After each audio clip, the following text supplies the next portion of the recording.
here in person and also virtually. So my name is Solange Heiser and I'm a nutrition advisor at the Capacity for Nutrition C4N, and I will be your host for today's event. On behalf of the organizers, I want to welcome you to this side event, what it takes from effective data generation to use to drive better policies and programs in food security and nutrition. So in case you are in the wrong side event, it's time to leave, but if it's the right one, please stay with us. The event is jointly organized by the EC-NIS, NIPN, and 50 by 2030 initiatives. No worry, we are going to give you all the acronyms later. It is important to know that extensive food security and nutrition data already exist. However, they are often not accessible nor properly utilized by policymakers as seen as the challenges for the CFS policy recommendations. Fundamental data gaps still exist, especially timely and sufficiently granular data on people's ability to locally produce and access food, on their actual food and nutrient consumption, and on their nutritional status. The CFS policy recommendation on data and the three initiatives, EC-NIS, NIPN, 50 by 2030, all emphasize the importance of high quality, timely and relevant data for informing policy decisions and improving outcomes. Our goal today is to explore the critical role of data in shaping policies and programs that address food security and nutrition. We will delve into the journey of data from its generation to its effective use and how this process can lead to more informed decision-making. The side event will be conducted in three parts. After the opening remarks, we will have a brief background of the three initiatives. As I was telling you, you're going to understand what EC-NIS, NIPN, and 50 by 2030 means. In the second part, you will be privileged to have with us a panel of estimate experts who will share their insights and experiences. They will shed light on the challenges and opportunities in ensuring accountability, collaboration, country ownership, and resource allocation in food and nutrition security information systems. In the third part, where we are going to reach slowly, we will open the floor for questions. To allow our side event to flow more freely, please mute your microphone, especially for those who are joining us virtually, when you are not speaking. Our estimate panelists will be requested to open the camera and the microphone when it's their turn to speak. Be brief and concise when asking your question or sharing a comment in the chat. We look forward to a fruitful discussion that will not only enhance our understanding, but also inspire action towards achieving our shared goal on food security and nutrition for all. With no longer ado, let us start with the opening remarks of Renate Hallen. Renate Hallen is a principal administrator at the European Commission, Directorate General for International Partnership in the Agri-Food System Department. Please, Ms. Hallen, the floor is yours. Thank you, moderator. Good morning, everybody here in the room and in the virtual room. Let me start. This week, the CFS plenary will focus on the leveraging and the use of data for driving food security and nutrition policy. The CFS policy recommendations, for once I will say the long name, on strengthening collection and use of food security and nutrition data and related analysis tools to improve decision-making in support of the progressive realization of the right to adequate food. They will be presented for endorsement. They give guidance for transparent, accountable, and ethical governance of food security and nutrition data. They also acknowledge the need to protect personal data in support of country-led efforts towards achieving food security and nutrition.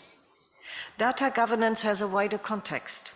Therefore, the policy recommendations may need to be further developed or updated in the framework of the ongoing work of the Global Digital Compact of the UN Secretary General as part of our Common Agenda initiative.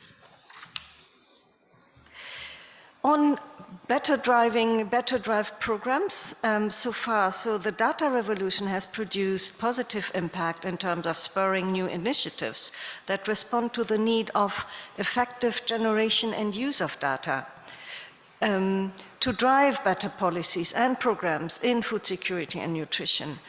There have been advancements in innovations around data production and use of alternative forms of data. However, making reliable data available at the national and subnational levels remains a challenge due to uneven reporting targets and differing collection capacities and methodologies. Despite data collection, available data are not always used to inform policy decisions. Efforts must be made to raise awareness and capacity amongst policymakers on the process and benefits of using data to increase resources for evidence-based decisions. High quality, timely and relevant data on food security and nutrition are key to inform local, national, regional and global actions that promote food security and better nutrition. The food security and nutrition data include data from many sectors, including data from the health and agricultural sectors, as well as data for development and for humanitarian crises, which together represent a wealth of databases. Connections should be made for the entire data value chain for evidence-based policy making. There is a strong need for better coordination on both the demand and supply side of data in food security and nutrition. Donors, international organizations, and governments are invited to scale up investments in data for improved accountability, strengthened monitoring systems, tracking of progress, and to increase evidence-informed decision and policy making. Some of you may have been here in July for the food systems stocktake. Two key remarks have stuck with me. The one was from Agnes Kalabata, the Special Envoy for the Food Systems Summit in 2021. She, in an event, said, "Who cannot count does not count," including in measuring and data collection. This is a stark reminder to those working to improve data availability. How do you collect data from those who cannot count and perhaps not write and read?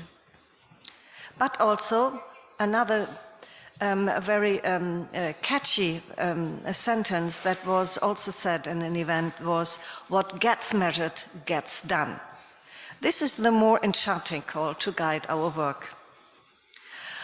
While we try to improve policies and programs in food and nutrition, it is essential to ensure the right data is collected and used at the right time. This is not an easy job. The EU invests in data for policy decisions and responses also through its support to the global network against food crisis. The data arm of this global network is the annual global report and its update throughout the year. The idea is that various institutions involved assess jointly data and analysis about the risks, severity, drivers, and consequences of food crises to make coordinated and informed responses possible. Recognizing this need for countries, the European Commission has also worked with partners to support initiatives such as the National Information Platform for Nutrition, strengthening national nutrition information systems, and the 50 by 2030 initiative. Putting in practice many of the CFS recommendations on strengthening collection and use of food security and nutrition data and related analysis tools, we will hear today from 3 initiatives with their concrete examples, good practices, and challenges around closing the nutrition and food security data gap from 3 countries, Côte d'Ivoire, Georgia, and Ethiopia. Back to you.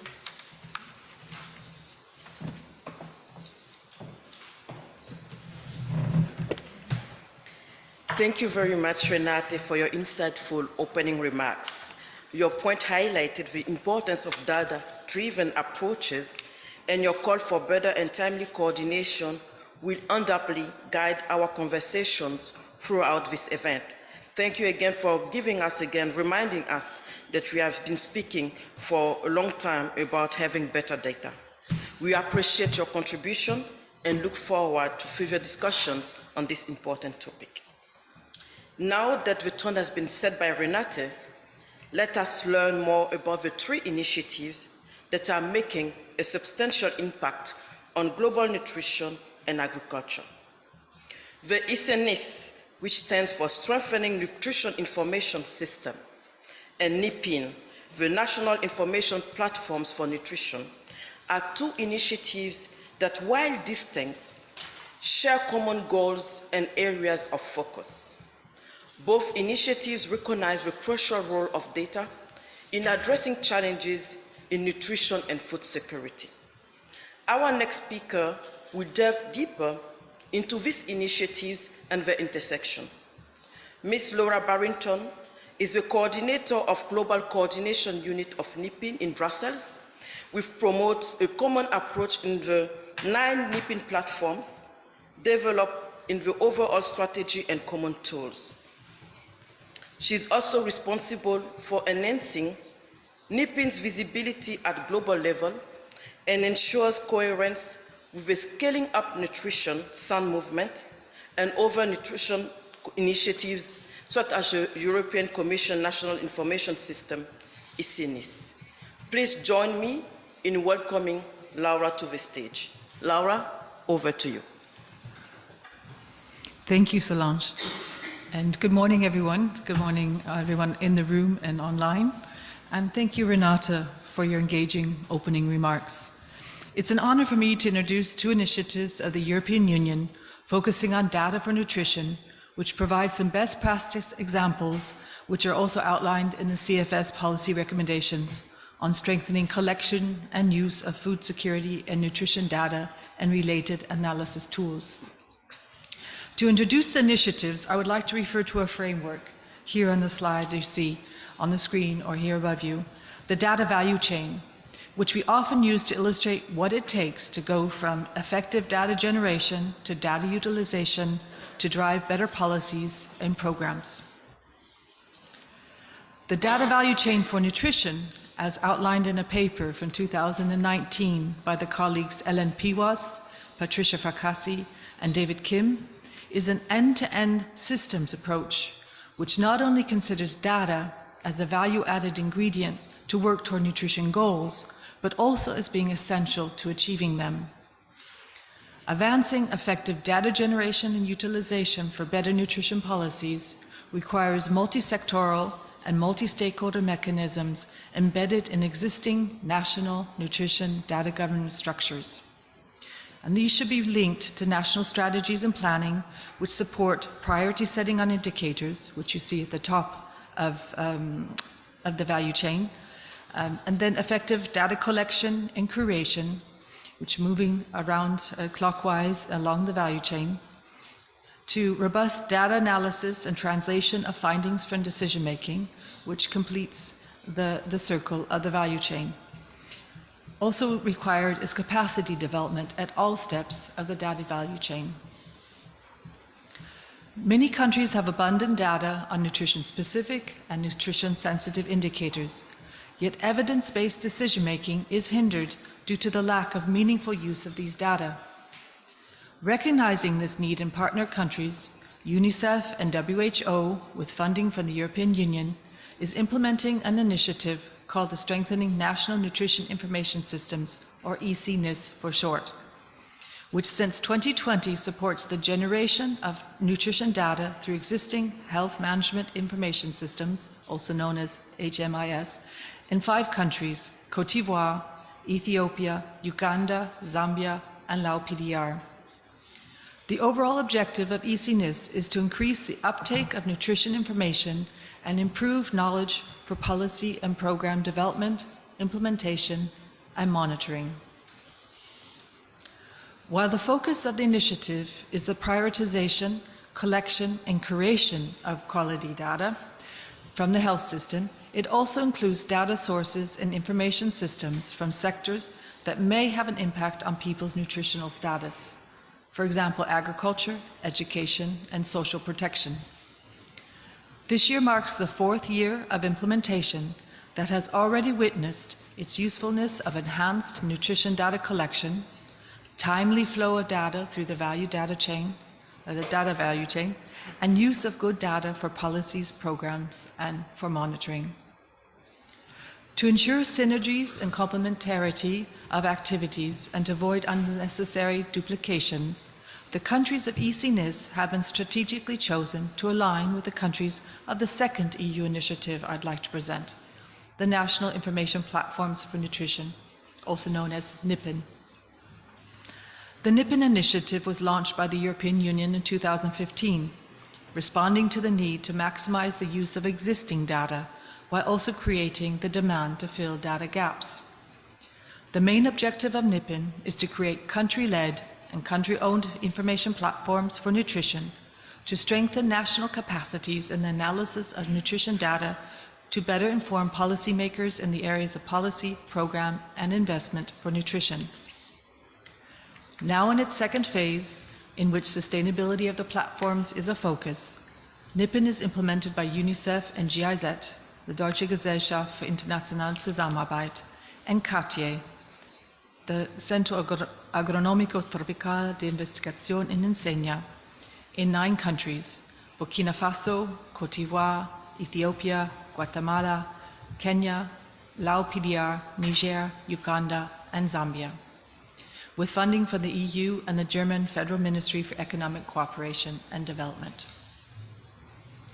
NIPNs are embedded in national host institutions and work closely with national multisectoral coordination systems for nutrition. NIPNs act at different levels of the data value chain in identifying priority nutrition policy questions through collaborative workshops, utilizing existing data to generate evidence on nutrition and clearly present findings and recommendations for decision makers, often in knowledge products. Since its inception, NIPN has contributed to key results which play a role in improving the nutrition data environment, such as the creation of national data repositories for nutrition, the mapping of nutrition data to support the identification of data gaps, and the monitoring of national multisectoral plans for nutrition. Thank you for your attention, and back to you, Solange. Thank you very much, Laura, for showing us how 2 data initiatives could come together to close the data gap. Our next speaker for this round is Vasco Molini. Mr. Molini is a senior economist in the Poverty Global Practice Group at the World Bank. He is also the program manager of the 50 by 2030 initiative.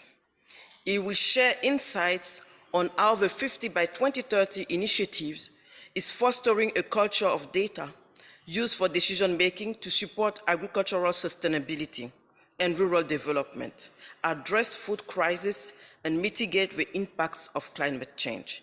Please join me in giving a warm welcome to Vasco. Vasco, over to you.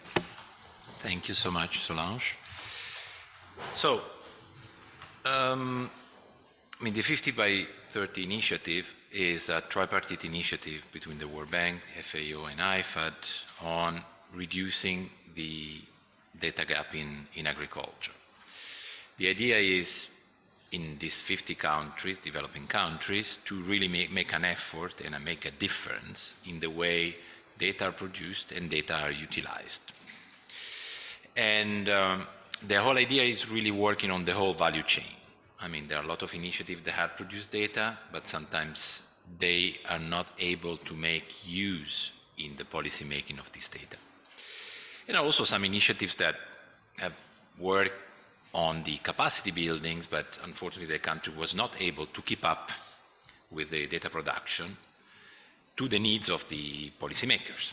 So the ambition of this initiative is having this holistic approach that looks at both elements, brings them together, and work with the country to create or to improve a national statistic system in agriculture. Let me take a quick step back on the importance of statistics. If we go to the development theory, so the history of development in the world, statistics are a foundational element for any development strategy. You cannot have a development strategy without data. Because if you go to the history even of the Roman Empire, the Roman Empire needed a census. It needed information to measure the output of the economy. So every time we go to these developing countries, because data, let's be honest, is a hard sell. Okay? So everybody likes to talk about data, but eventually countries find it really hard to identify budget lines for paying for data. So every time we work in these countries, we say, well, look the data not as an abstract issue, but a very practical one. Without the data, you don't have eyes and ears on your economy. Without data in agriculture, you don't know what's going on in agriculture, which in most of these countries account for 20–30% of the GDP, and in some countries 50% of the labor force. So a massive amount that can be completely overlooked if you don't have the data. And policies, of course, cannot intervene on the labor force, on the agricultural production, without knowing a baseline and without having the tools to evaluate where the policies are going. Okay? So data is a fundamental piece, a cornerstone in any development strategy. So an investment in data is crucial if a country really wants to become autonomous, independent, guarantee food security, and so on and so forth. So going back to my slide, and this is a slide we always present. I mean, what is a data cycle? A data cycle is basically a cycle where we see how the data are produced and are prioritized, and how these data eventually, once they are produced, they can be used in the political cycle. Identify some stops, some key points that we typically discuss with countries. So, I mean, prioritization. So what you want to do with your data. So if you have agricultural policies, you need information about production, productivity, the type of fertilizer you need, and so on and so forth. So then you have to produce them. And here it requires a big effort in terms of coordination, because typically the main user of data in agriculture, I'm talking about, is clearly the Ministry of Agriculture. But the main producer of data is typically the statistical office, okay? So, and sometimes the two institutions, they don't talk to each other, okay? So there is a big effort in coordinating and identifying what the political power, in this case the Ministry of Agriculture, prioritize in terms of agriculture. We can collect a lot of data, but you understand that, for example, in Cabo Verde, the focus of Ministry of Fisheries and Agriculture should be on fisheries, not on livestock. In Burkina Faso, the focus should be on livestock, for example, because the economy is heavy on livestock. So, priorities set by the political power in terms of what kind of data we need, okay? Then coordination in the production process. What we do as 50 by 30 initiative, we typically have FAO and colleagues of the World Bank working on this aspect of data production and empowering statistical offices to create a system of annual agricultural statistics. Then there is all the component of processing. So collecting the data doesn't immediately translate into cleaning of the data and making them available, okay? And this is another, I would say, bottleneck sometime, because countries, even if they produce the data, they don't make them public, or there are a lot of delays in the publication and the processing of the data. And this has consequences because, I mean, 1 year's old data cannot reflect any longer the situation on the ground. Then it comes the part of analysis and dissemination. I mean, the two stand together. And here colleagues in IFAD, in our initiative, take somehow the lead on this process. Here the difficulties are numbers, okay? As said before, dissemination sometimes sees some resistance from the countries. There are a lot of consideration about privacy. It's very important to anonymize the data. And these days, unfortunately, we have seen how, for example, GPS coordinates can be used not for positive purposes, but for negative ones. So it's understandable that sometimes, for example, countries are a bit reluctant to release GPS, even if you can add error and so on, but there are issues there with, because if you provide GPS coordinates, you provide a map of the agricultural geography of your country, and this also can be dangerous, okay?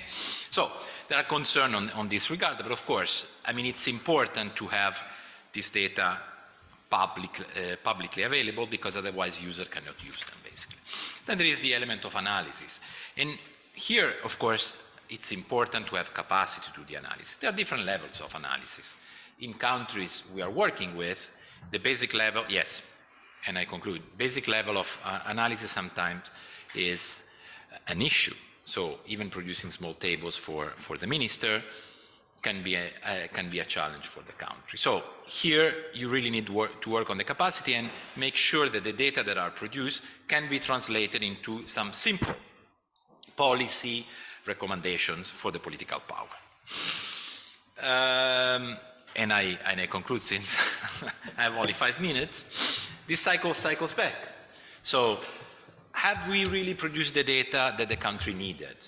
Were this data really used for the policymakers? What are the feedback from the policymakers in terms of data? Can we improve that? Yes or no? So this is basically feedbacks on the whole process of prioritization. And I conclude.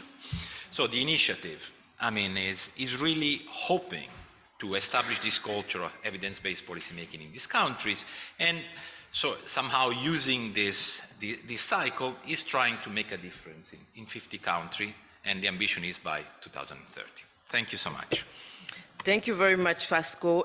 I'm very glad that our 3 speakers from this first part, I mean, Renate, Laura, and Vasco, remind us again the importance of effective data generation and its use in driving better policies and programs in food security and nutrition. Again, as Vasco highlighted, it is a priority that we establish connections between this existing database to avoid the creation of data silo. And I think that these 3 initiatives, EC-NIS, NIPN, and 50 by 2030 are showing us a great example. I know that you are still with us, and thank you again for your patience and your continued attention. Now we have reached a part where we will have the opportunity to hear on what is happening at country level. I mean, the 3 initiatives were presented at something global level initiatives, but we will see and learn more on what is happening when it comes to implementation and the challenges that some countries are facing. We have 4 estimate panelists. 3 of them are virtual, and 1 of them is here with us in the room. So our first panelist is Dr. Patricia Ngouran, who is advisor to the presidency of the Republic of Côte d'Ivoire since 2019. She is also the Scaling Up Nutrition focal point in the country, in charge of social issues and coordinator of the National Council for Nutrition and Food, in short, CONAPI. Next, we have Ms. Bidisha Baroa. Bidisha is lead technical specialist, economist, I have to precise, at the Research and Impact Assessment Division in IFAD. In this capacity, she leads data use activities under the 50 by 2030 initiative. Our third panelist is Ms. Nino Psilomnani. Nino is an advocate for gender equality and one of the most active members of the Parliament of Georgia since 2016. She's also the chair of Committee of Agrarian Issues at the Parliament of Georgia. Last but not least, we have Mr. Sintayewu Volka, you will say a man, the only man from our panelists. He is a researcher in the field of public health, and he has contributed to several studies and publications. He works with the Ministry of Health in Ethiopia, where he serves as a coordination specialist at the Nutrition Coordination Office. I will have a look at Steve, our panelist on board now. Okay. So as I announced, each panelist will present their views, after which we will open the floor for questions. We encourage you to engage in this discussion by asking questions later and sharing your thoughts. Dear panelists, please turn on your camera and let's start the interesting discussion. So I will start with Patricia. Patricia, are you with us? Can you hear me? Vous entendez?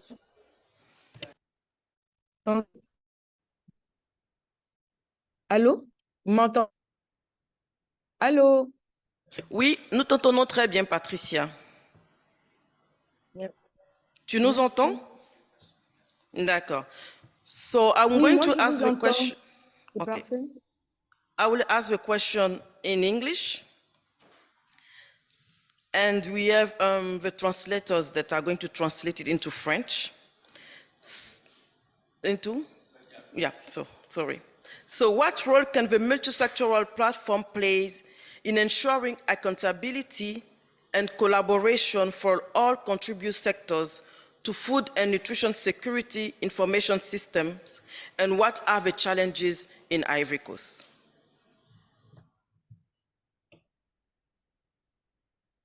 Merci. Alors, je voudrais d'entrée de jeu saluer tous les partenaires qui nous accompagnent dans ce processus. Pour ne pas omettre, je ne vais pas les citer, mais précisément l'Union européenne qui finance cette initiative en Côte d'Ivoire. Je voudrais dire, en effet, quand nous parlons de redevabilité, de collaboration, il faut penser au départ. Avant toute chose, il faut aller jeter les bases. Et donc, là, je voulais rappeler que la Côte d'Ivoire a adhéré, bien sûr, aux initiatives des plateformes nationales d'information pour la nutrition en 2008, et cela s'est matérialisé par un arrêté du Premier ministre, président d'alors du Conseil national pour la nutrition. Donc, la PNIM a d'abord une base solide et un ancrage solide. Ensuite, il faudrait dire qu'au cours de l'élaboration du plan 2016-2020, nous avons élaboré un cadre commun des résultats. Mais ce cadre commun, cette élaboration s'est faite de manière, un processus participatif et inclusif. C'est important que tous les secteurs se sentent engagés. Et là, nous avons engagé 10 secteurs dans le plan national multisectoriel de nutrition. Il faudrait dire aussi les organes de suivi de la PNIM remontent depuis le comité décisionnel qui est présidé par le vice-président de la République, par le comité technique du Conseil national pour la nutrition que je préside, et il y a un secrétariat où est logée la PNIM, mais il faudrait dire que la PNIM travaille avec un sous-comité technique. Je voudrais faire un point d'honneur aussi pour accroître la redevabilité. Ce sont les points focaux qui composent ces comités. Ces points focaux sont des planificateurs au sein de leur département ministériel. Ils sont des planificateurs et ils sont chargés de l'information. Donc, le dialogue permanent entre les partenaires est important. Je voudrais qu'on le note. Avant de démarrer la PNIM, nous avons fait une évaluation, elle est importante, une évaluation pour savoir que nous partons d'où. C'était une analyse situationnelle de la gestion des données dans chaque secteur. Et nous avons fait une cartographie des données nutritionnelles en 2019 afin d'identifier toutes les données nutritionnelles disponibles au sein de chaque secteur. Alors, pour me résumer, j'allais dire l'initiative de la PNIM a contribué pour beaucoup à identifier les besoins d'information et relever en partie les défis de la qualité. Je dis bien en partie parce que ça demeure encore un défi de la qualité, de la complétude, de la cohérence des données. La PNIM a permis de consolider une base de données regroupant les informations et les données disponibles dans tous les secteurs. Surtout, un outil est en ligne qui facilite la centralisation, la collecte et regroupe tous les indicateurs sectoriels du plan national multisectoriel. Nous disposons aujourd'hui d'un compendium d'indicateurs multisectoriels qui facilite le suivi global du plan, surtout l'harmonisation de ces données. Je peux même dire qu'un des défis aujourd'hui pour nous sera la triangulation de ces données pour mieux cibler les actions d'amélioration de la couverture des programmes destinés aux populations vulnérables. La PNIM a permis d'optimiser l'analyse des informations, des données existantes de la nutrition. De fournir des informations, bien sûr, nous travaillons ensemble, comme je dis, à travers tous ces comités décisionnels techniques. Donc, ça permet de fournir des données, des informations au gouvernement et toutes les parties prenantes. Surtout, j'allais dire, la PNIM a permis d'augmenter l'efficience des interventions, programmes et approches d'investissement et faire le suivi national, local des progrès pour prévenir la malnutrition. J'allais dire, quand nous parlons encore de responsabilité, de redevabilité, c'est important que les ressources humaines, qui reste la question de la PNIM, aient des capacités renforcées. Et c'est ce que la PNIM a permis de suivre des financements. Elle a été offerte par la PNIM. Patricia, une votre meilleure réseau... compréhension et sensibilisation. Oui, une meilleure compréhension et sensibilisation des secteurs à la nutrition était important. De maintien d'un dialogue entre les fournisseurs et les utilisateurs des données à travers ce sous-comité que conduit la PNIM. Ça a permis de renforcer la synergie d'action, c'est-à-dire l'approche multisectorielle et de renforcer le partenariat. Je dirais, en Côte d'Ivoire, nous résumons qu'une PNIM fonctionnelle est le reflet d'une appropriation sectorielle. De surcroît, j'allais dire que pour rendre plus redevable et faciliter cette collaboration, nous sommes en train de travailler sur l'institutionnalisation de ces plateformes, j'allais dire, au sein des secteurs, c'est de les rendre plus redevables, ces secteurs en matière de données et d'informations en matière de nutrition. Voilà ce que je voudrais partager le temps que vous me posez des questions. Les défis, je les ai plus ou moins dit, c'est la qualité, ça encore, ça demeure. On doit renforcer la qualité, la complétude, la cohérence, la flexibilité, l'adaptabilité de la PNIM aussi face aux changements. Vous voyez, tous les changements que nous subissons, que ce soit climatique, que ce soit des crises autres que le climat, nous devons adapter la PNIM. Nous devons travailler en considérant la chaîne des valeurs de données multisectorielles de nutrition qui comprend l'amélioration, bien sûr, des données, mais la digitalisation dans son ensemble, le leadership des gestionnaires, la production, l'utilisation des données, la gouvernance, la chaîne. Ça représente encore des défis que nous travaillons dessus. Merci beaucoup, Patricia. Merci. Thank you very much, Patricia, for showing us and demonstrating with the experience in Côte d'Ivoire that through NIPN you could have a multisectoral accountability where all sectors could chip in the data that we have, and you are not longer working anymore in data silos when it comes to food security and nutrition. We also, now that we have the experience from Côte d'Ivoire showing us that multisectoral accountability is priority and key, we would like to hear from Ethiopia's experience. Shitanyeu, can you hear me? Yes. Great. So as Patricia just demonstrated that multisectoral accountability is priority, we would like to hear from Ethiopia's experience, knowing that for data to be used, we need to make sure that the data is available and of good quality. I think this is one of the challenges that Patricia highlighted. What does it take really to improve data collection in your country? Can you give us an example and how Ethiopia could solve this challenge? Thank you, and over to you. Thank you so much. I am very glad to be here today. I will be sharing the Ethiopian experience of multisectoral nutrition engagement so far.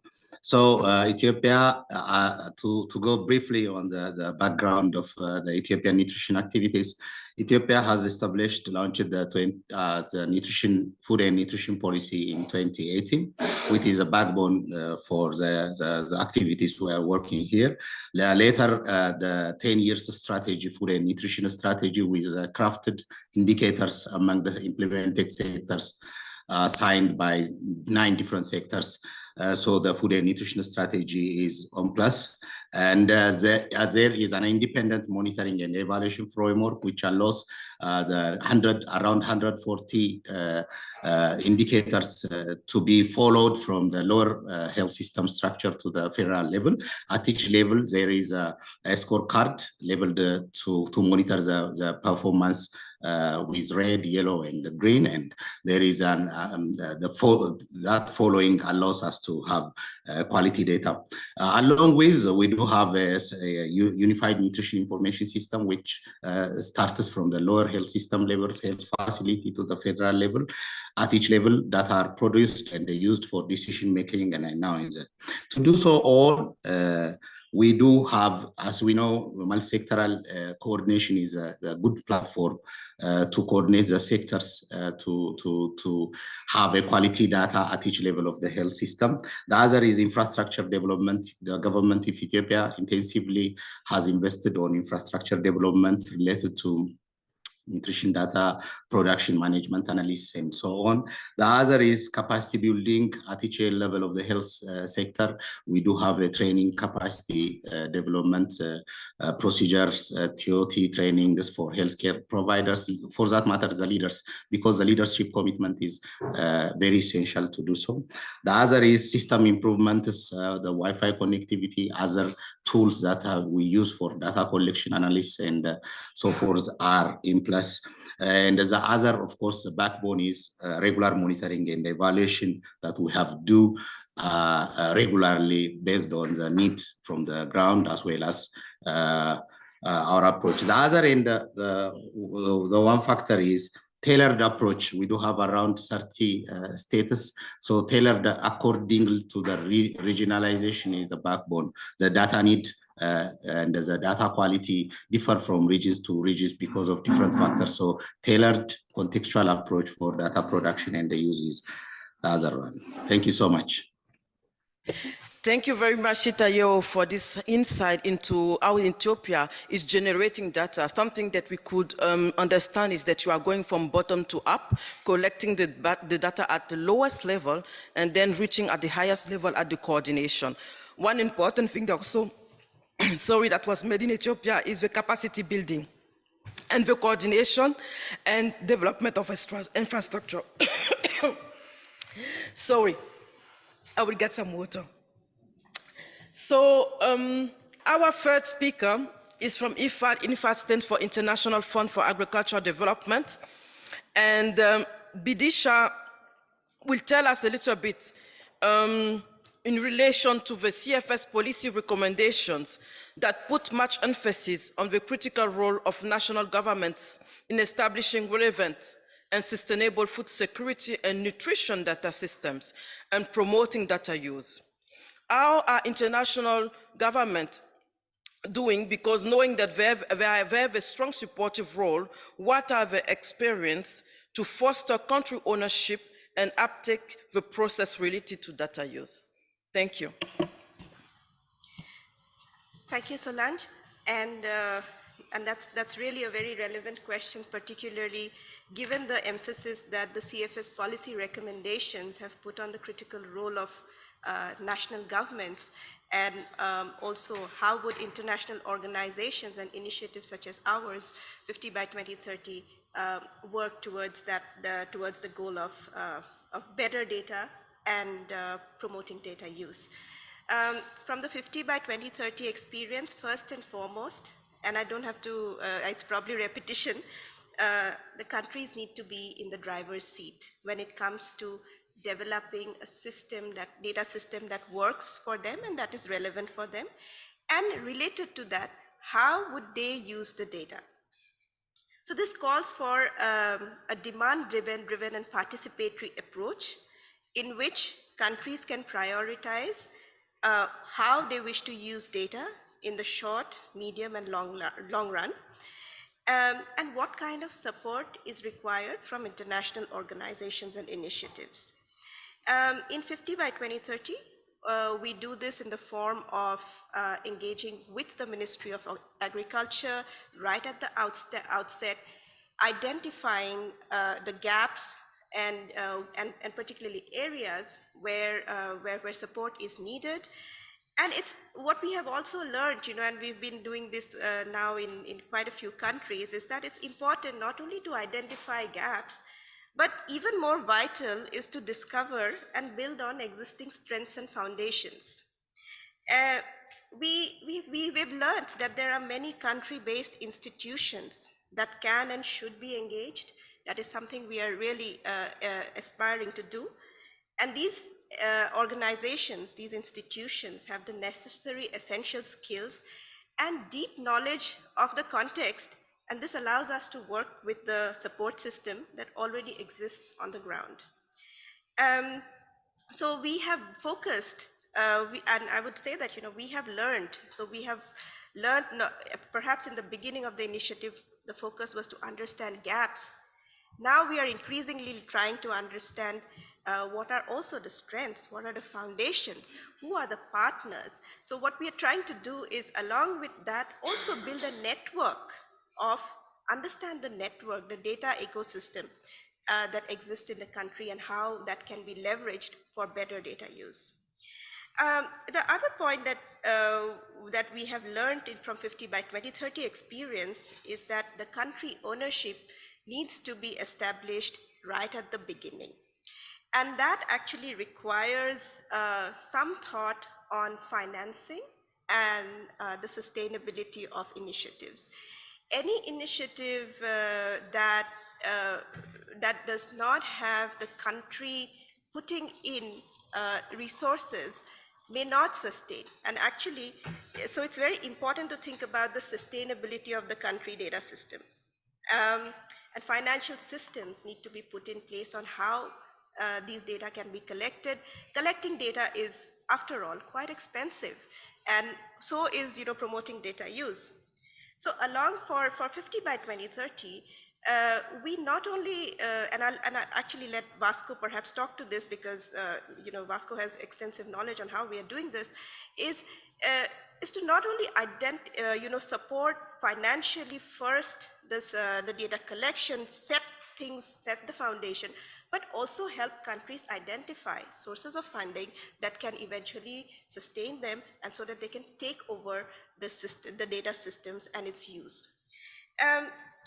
What we also learned is that it's a virtuous cycle, and that we need to really make the best use of.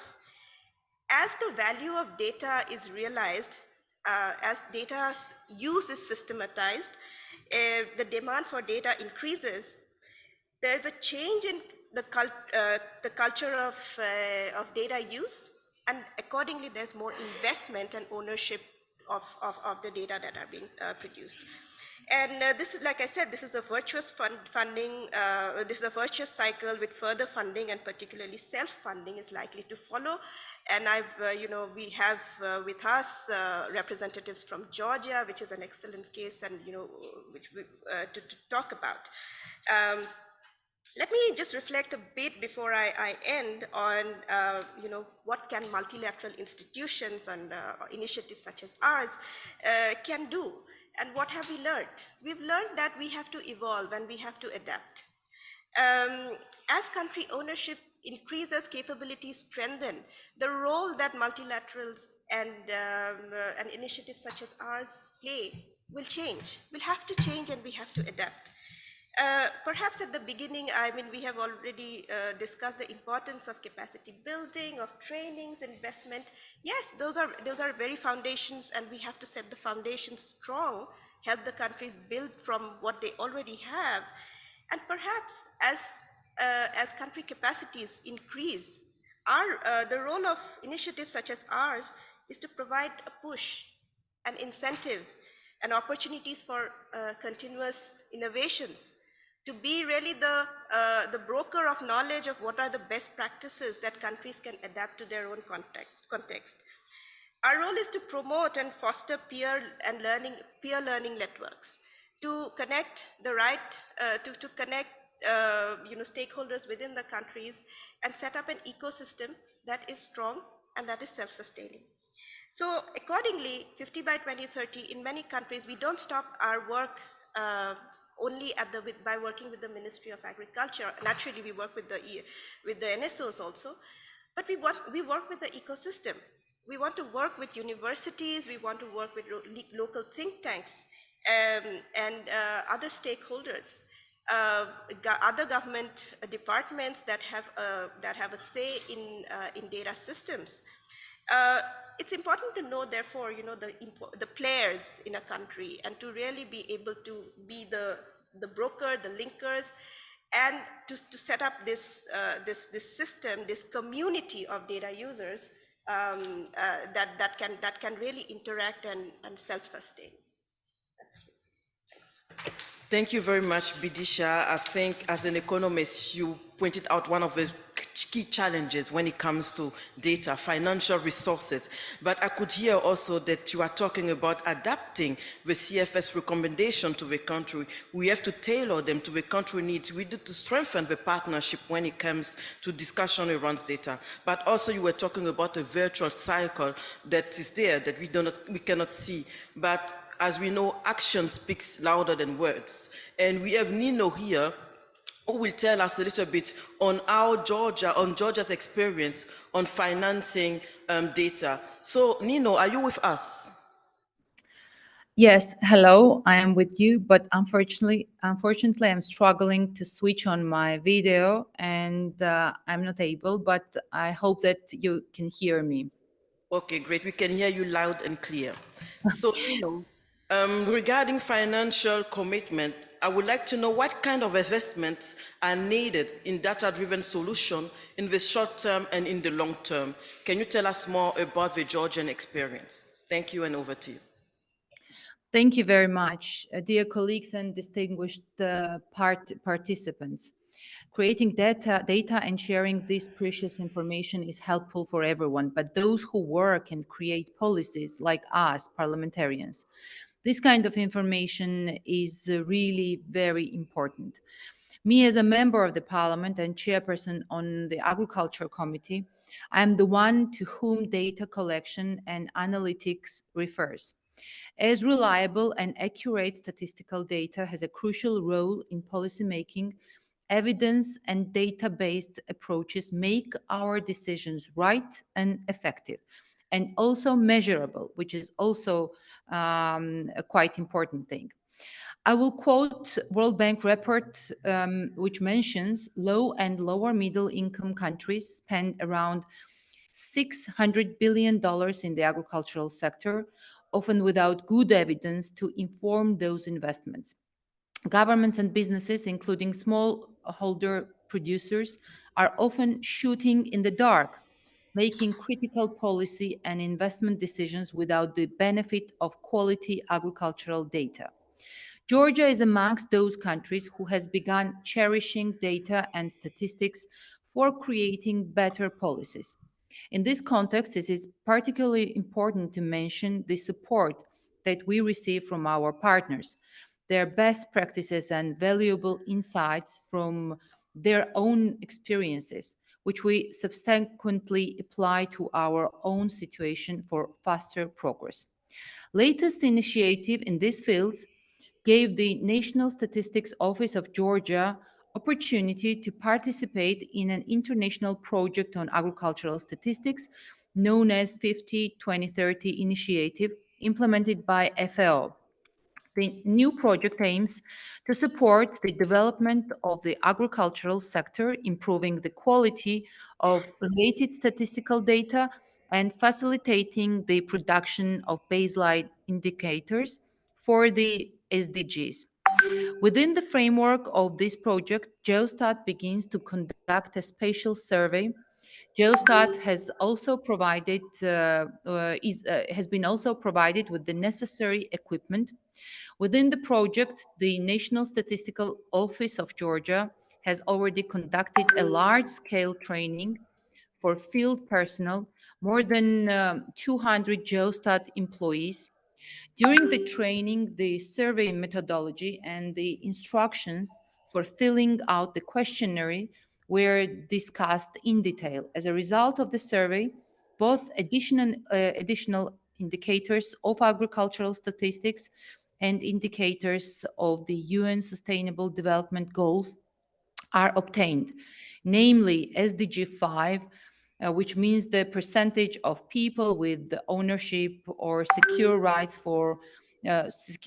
over agricultural land in the perspective of sex and gender, share of women among owners, and etc. This program will last until 2025 and will give Geostat great knowledge and resources for further development of data. Thank you very much, Nino, for this interesting highlight in the Georgian's perspective.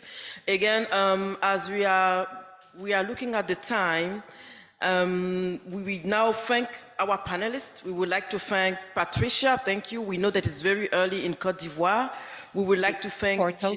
It's a web information, data, statistics are as a user to get the necessary information about agricultural statistics and food balances. Do you hear me? Oh, sorry. I thought that you were at the end. There was a kind of gap here. So, but you can continue. Sorry again. Just a few sentences. Also, we have recently launched a new statistical product, Agricultural Statistics Portal, which is a web page with a huge information on the agricultural statistics and food balances.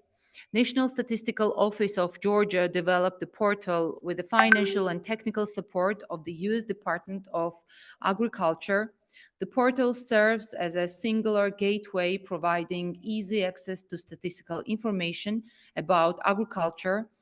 Geostat has a crucial role in this process. It aims to produce and offer the public high-quality data in such forms which simplifies its use and improves planning and decision-making at all levels. Although the collection of information and its analytics is mainly done at the executive level, we at the Agrarian Committee strive to establish best practices. That's why we have launched during these last 2 years annual report of the committee where we are using the agricultural statistics and data and to analyze how the sector is growing and what essential benefits the farmers are getting from this. Notably, we received valuable expert support from IFAD last year to improve the quality of our annual document. What I do not want to miss on talking at the importance of data, it is crucially important for private sector also, who couldn't be creator of very expensive and comprehensive statistics and data, but will be main user of its products. As the agricultural sector, especially with its annual plantings, mainly depends on good and smart decisions. That's we are with our priorities and with our special accents on data collection, and we as a parliament, as a policymakers, see it crucially important to allocate more funds in this process. Thank you very much. Thank you very much, Nino, and my apology again for interrupting you because we had a communication gap here, and you clearly showed again, as I was saying, action speaks louder than words, and you demonstrated that with Georgia generating data, you could use them to take decisions, you as parliamentarian, so which is very crucial. I would like now to thank all our panelists. I want to say thank you to Patricia, thank you to Bidisha, thank you to Sitaneo, and thank you to you also, Nino, for your insightful contributions on the topic of effective data generation and its use to drive better policies and programs. You also demonstrate the experience on your countries and the challenges that you are facing. I think now that we have a nice audience here in person and I could see Steve looking into our chat and people participating, I would like now to open the floor to questions and answers, and you can ask your question. I think we will start already with those who are coming with a question online. And for those here sitting with us, please raise your hand and then introduce yourself before asking your question. Thank you. Thank you, Solange. There has been a very active, a lot of activity in the chat. Some comments that maybe also could lead to responses from the panelists. One comment was on the importance of data quality, and that is an issue that actually hasn't really been discussed much, so maybe the panelists would like to talk about the role of data quality and how it fits into all the discussions that have taken place so far. Also, the sharing of experience between countries. That was another point that was made on the importance of that. There was a comment on the results coming from NIPN, but also the other initiatives on the successful training to statisticians, nutritionists, and improving communication and knowledge exchange. Another comment was on the fact that nutrition cuts across several different data collection approaches and across the food system and health. So one challenge is how you bring that data all together in a way that people can access it in an easy way. So maybe again, that's something that the panelists can comment on. And finally, how to address the gaps the costs also of running surveys, which require financing and expertise that often is not as developed as it needs to be in the countries. So I think there's a lot of material there to Thank you very much, on. Steve. I could see two key questions popping out from what you just shared with us. How to bring the data from different sectors together and how to address the financial and the capacity gap. So the floor is open. I mean, we have experts in the room. Please feel free. Who wants to answer first? Please free to come in.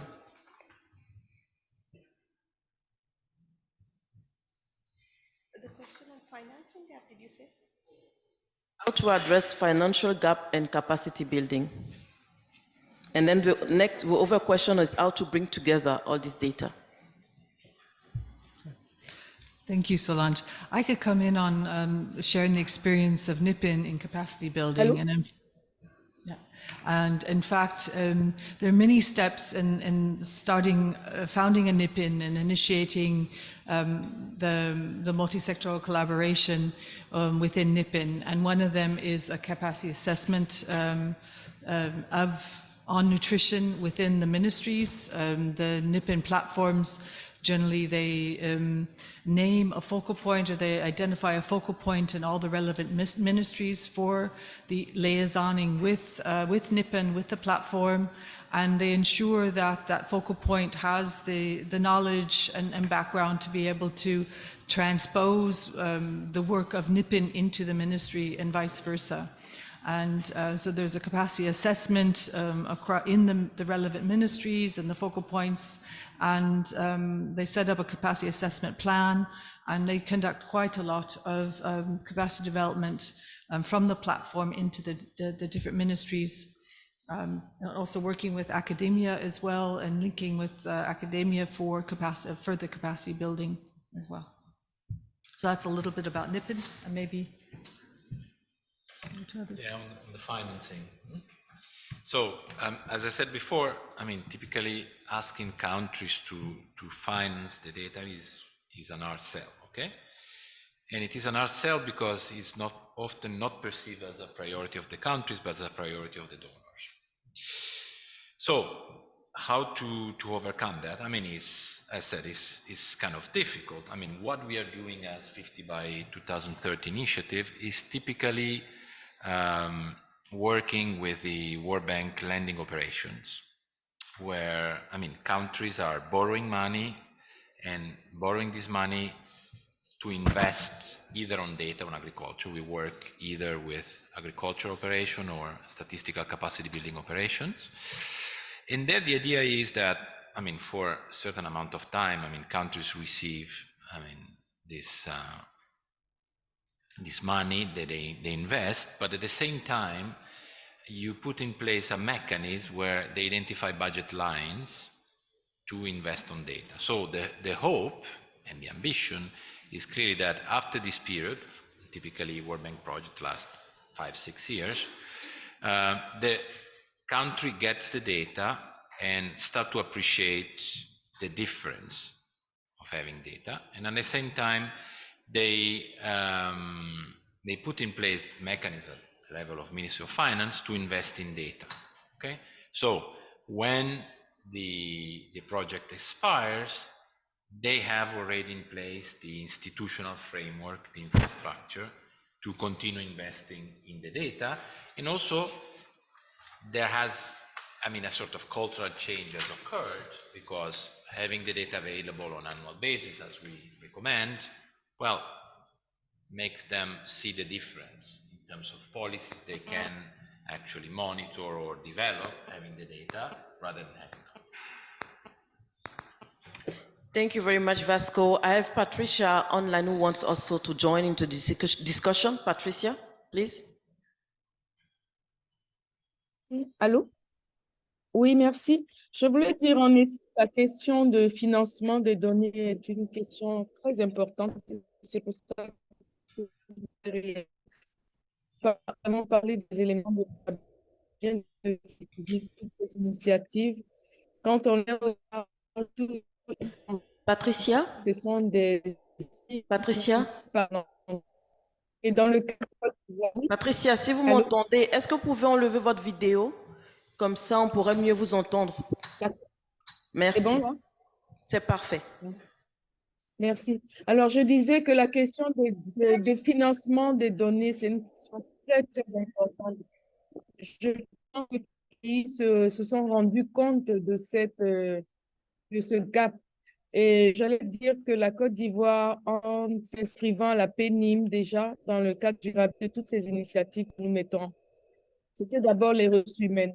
C'était que les ressources humaines soient payées par l'État, soit des ressources humaines de l'État, des fonctionnaires de l'État. Ensuite, si vous vous souvenez, lors de Nutrition for Growth en 2021 au Japon, il a été demandé aux États de prendre des engagements forcés, notamment des engagements de 4 à 6% pour les données. Certains États ont le fait dans la Côte d'Ivoire et je pense que c'est quelque chose d'important. Il faut pousser ces engagements. Il y aura Nutrition for Growth, il y aura la révision et la prise de nouveaux engagements. Moi, je souhaite qu'on pousse parce que sans données, un pays navigue à vue. C'est tout le plaidoyer qu'on doit faire, l'importance de disposer des données à temps et pouvoir comparer les pays. Sinon, nous ne pouvons pas comparer ces pays. Et moi, je sollicite les partenaires pour dire que de prendre ce bâton de pèlerin et de faire comprendre encore aux pays que c'est d'abord leur souveraineté, c'est à eux de financer, c'est à eux de savoir où ils vont quand les partenaires injectent de l'argent. Et voilà ce que je voulais dire par rapport au financement. Merci. Merci, Patricia. Thank you, Patricia. I think when it comes to money and finances, we have a lot of reaction. So Bidisha wants to add also on the discussion. Please, Bidisha.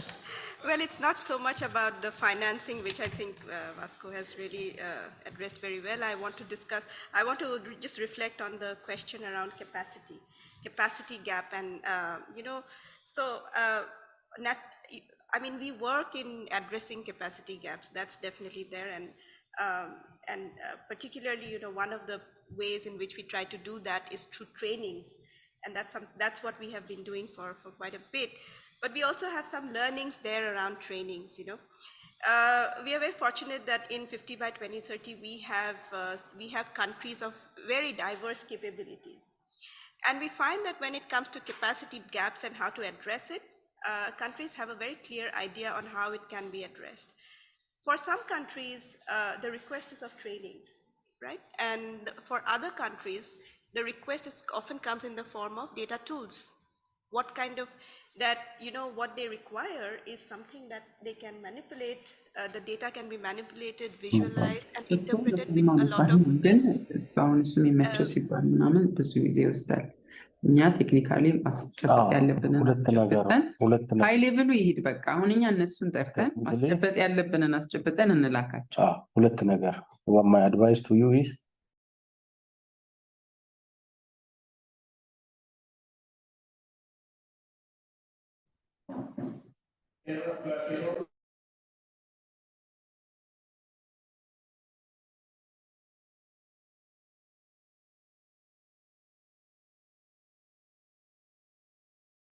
I know.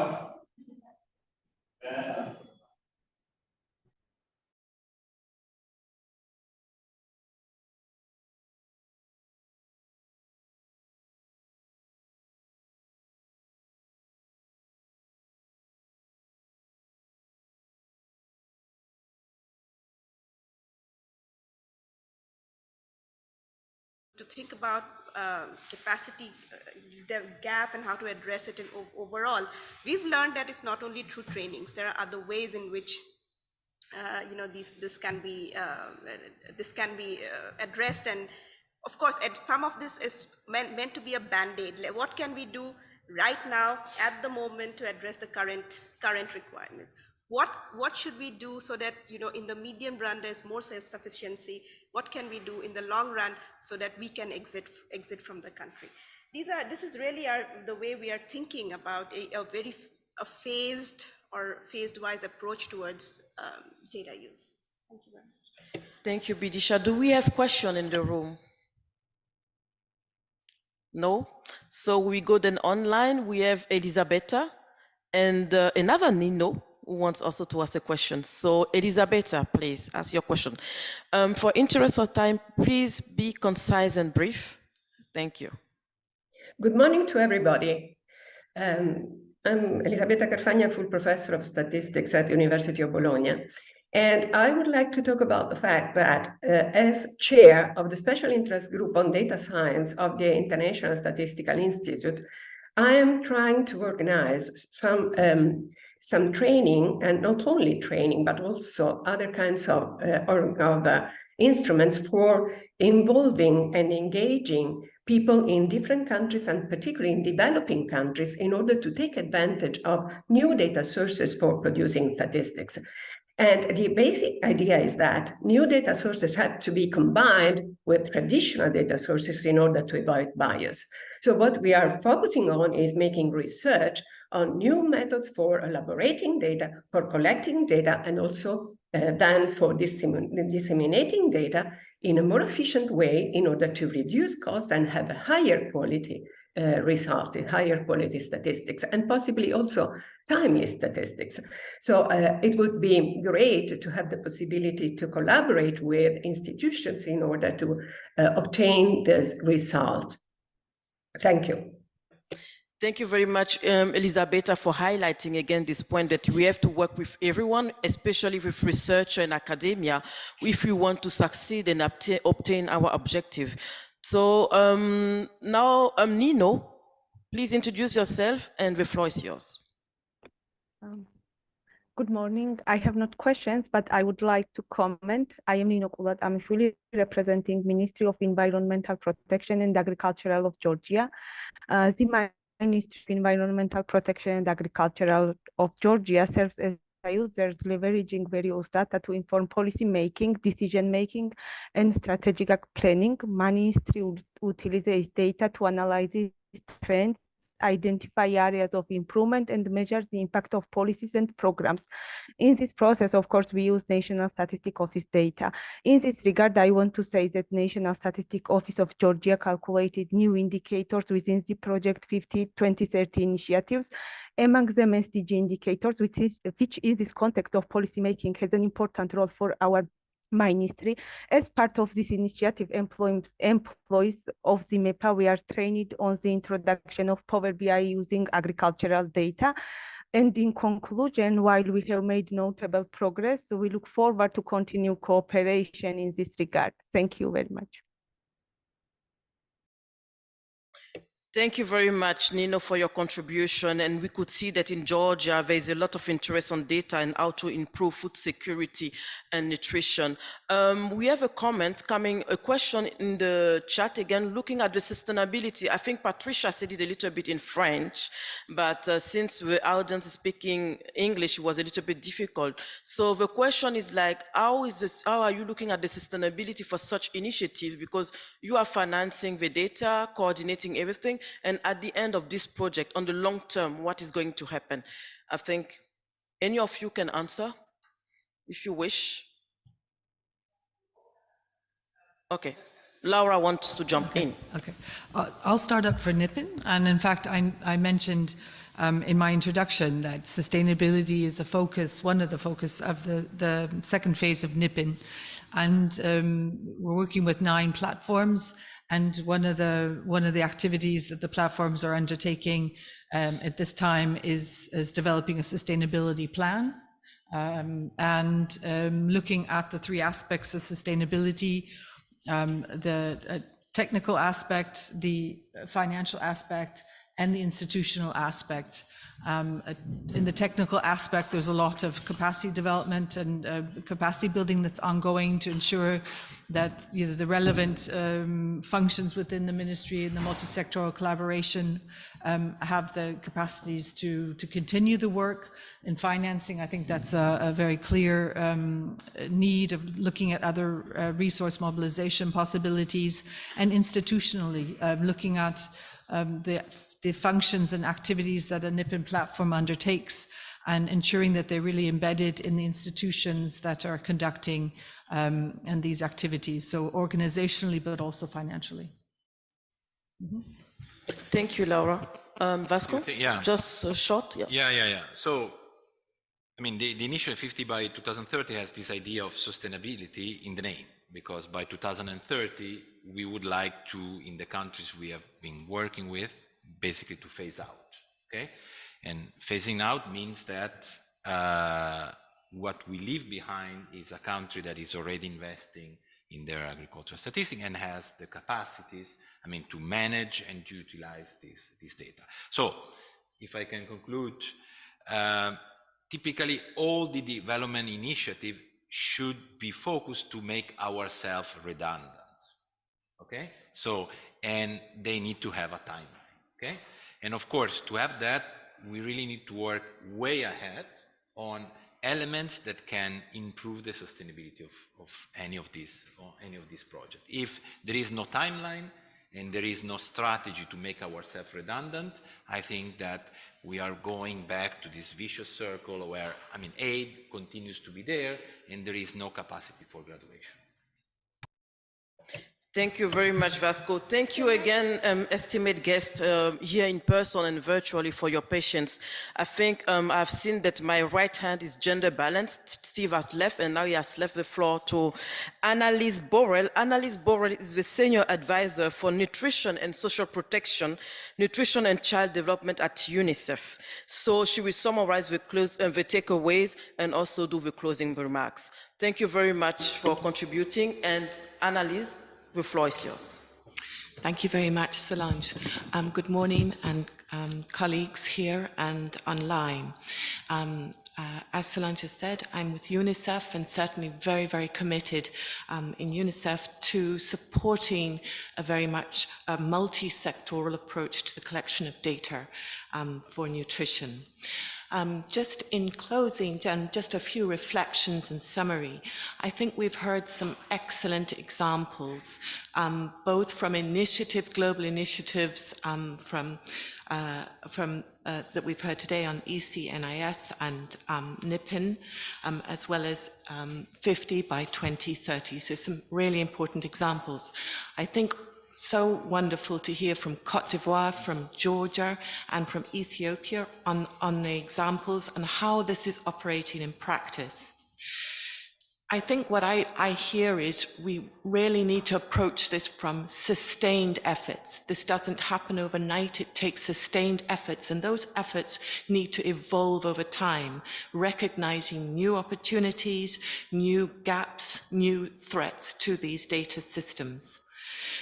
The focus must be on data quality, and we must focus, as was emphasized consistently, from the collection point of view, as well as the use point of view. So right through the data cycle, we need to focus on that.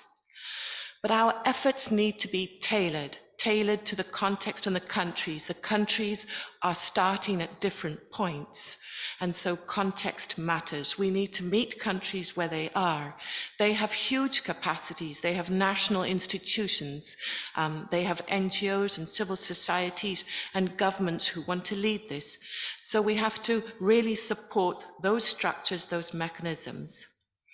And we need to be agile, because we can't have one style fits all, and we need to sort of support and go at the pace of those countries. So we have these huge opportunities, these initiatives that we, I think, should invest in sharing. A lot of learning has taken place from the 50 by 2030. A lot of learning has happened from the NCS and NIPN efforts. So we need to make sure that we're learning, not just in these countries that are engaging in these initiatives, but make sure that we're facilitating learning. Multisectoral platforms have a huge opportunity. The SUN initiative is supporting these multisectoral platforms. The SUN's, the Côte d'Ivoire colleague, spoke so highly of the opportunity to have this multisectoral plan. We need to support those and make sure that they're working. Our challenges, though, there are a number of challenges. We need to be rigorous so that each sector meets their needs. We need the detail, we need the rigor, as we have seen particularly from the agricultural, but we also know in the health system. We need the rigor from the data, but we also need to invest in how we communicate those findings, because policymakers don't necessarily understand the technical detail. And so we need to really make sure that we're communicating those findings and making sure that they're relevant. I think something that we didn't touch on, but I think is important, we touched on it briefly, but we are seeing countries facing more and more shocks. And so how do we make sure that these data systems are agile and seeing early indicators of a deteriorating situation? Yes, we're committed to 3-year planning cycles of data analysis, but we also need to make sure that we're picking up early indicators of deterioration. An example of this is in nutrition. We cannot wait to see levels of malnutrition increasing. We as nutritionists need to turn to deteriorating food security information to know that we need to scale up. Budgets came up as a challenge. Yes, data is difficult to incorporate, and so when we plan for programs, when we plan in planning strategies, we systematically have to incorporate in government budgets and in our own budgets when we're planning programs, systematically an element and a dedicated budget to data collection. So I think I'll stop there, but just thank you very much. Thank you so much. Thank you very much, Annalise, for this insightful closing remarks. And I would like to thank again the organizers of this event, the 3 initiatives, EC-NIS, NIPN, and 50 by 2030. I would like to thank also all the speakers that were here in person with us and our virtual panelists and also our guests. Thank you, Stefan and Annalise, for backstopping me. And as we said, what gets measured gets done. So let us think about how we are going to improve our nutrition information system and our data platforms. Thank you very much, and I wish you a good day. Bye.